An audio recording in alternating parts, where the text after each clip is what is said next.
Hey there, Soap Squad. Welcome back to the Chad DiMera channel. We are looking ahead to the week of July 20th through the 24th, and let me tell you, the writers are throwing everything at the wall for these summer sweeps. We are talking about complete character 180S, ruthless corporate sabotage, terrifying kidnapping plots, and legacies being dragged through the absolute mud. In the latest preview video, we see Johnny DiMera finally growing a backbone and lashing out at his father EJ, Kristen DiMera packing her bags to say a shocking goodbye to Salem, and Gabi Hernandez ruthlessly pulling the rug out from under Titan. Alright, let's jump right into the biggest dumpster fire of the week. Poor Holly Jonas. The promo shows the walls closing in on her, and everyone in town, including Tate Black and Sarah Horton, actually believes Holly has relapsed and is back on drugs. That's crazy. She's completely innocent, and my heart breaks for her. She's facing jail time because of planted pills. A lot of fans think EJ is the one who planted those pills in her bag to save his own skin and cover up his massive arsenic-laced Coraceal scandal at DiMera Pharmaceuticals. And I get it, he definitely considered it. The camera made sure we saw him looking shifty and guilty.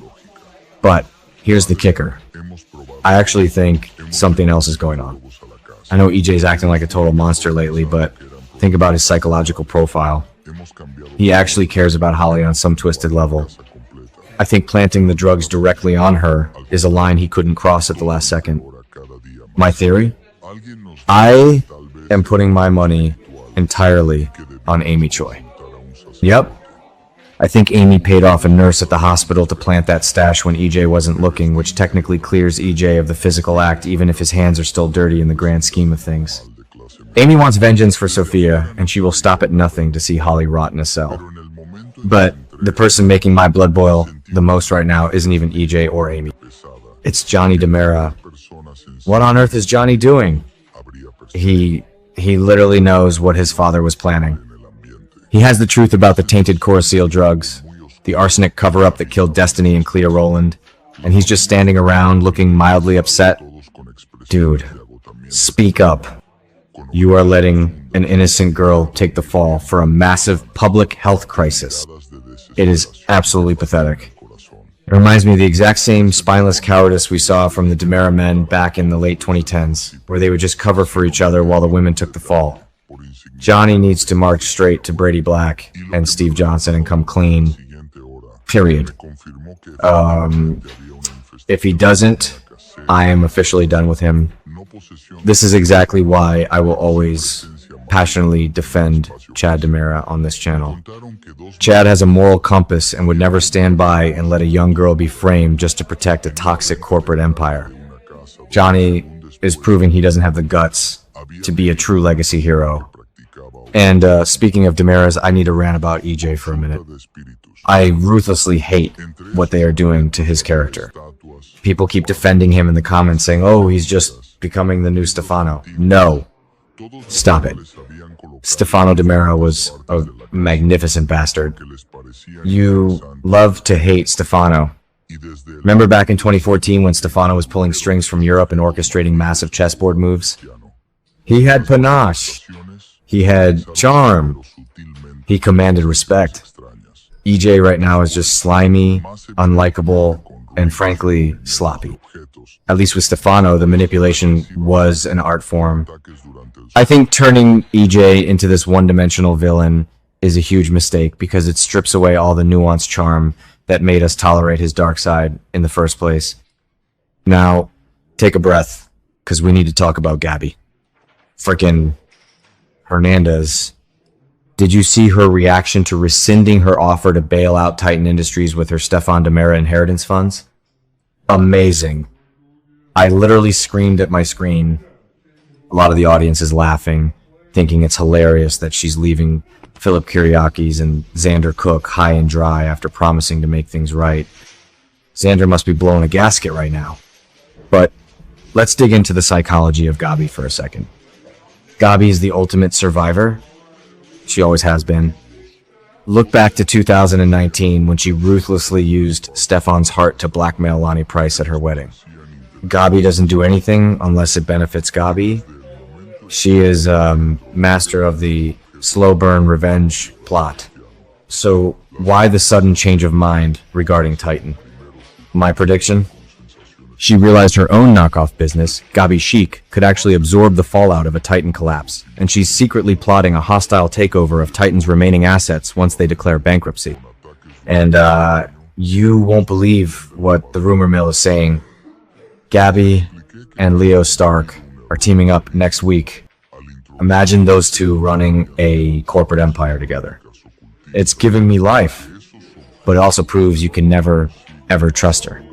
She will burn any bridge, betray any ally, and step on anyone to get to the top of the mountain. Philip Kyriakis is completely out of his depth, dealing with a shark like Gabi, and honestly, the Kyriakis legacy is in serious jeopardy without Victor there to guide them. Okay, let's pivot to the absolute queen of my heart, Kristen DiMera. The promo heavily implies Kristen is taking Rachel and running away, hiding out from EJ's wrath. Honestly, good for her. I will passionately defend Kristen's right to protect her daughter from that toxic environment. People call Kristen crazy, but her motherly instincts are fierce and unmatched. Does nobody remember the lore from back in 2014 and 2015? When she literally stole Teresa Donovan's baby and hid out in Italy to raise Tate as her own? Kristen operates on a completely different moral compass. She will burn Salem to the ground for her kid, and I respect the hustle. EJ is a monster, and Kristen is doing exactly what she needs to do to survive his inevitable retaliation. Some of you guys in the comments are panicking, thinking she is leaving the show for good. Take a chill pill. This is just a temporary exit because Stacey Hyduck was filming her stint on The Young and the Restless. She'll be back.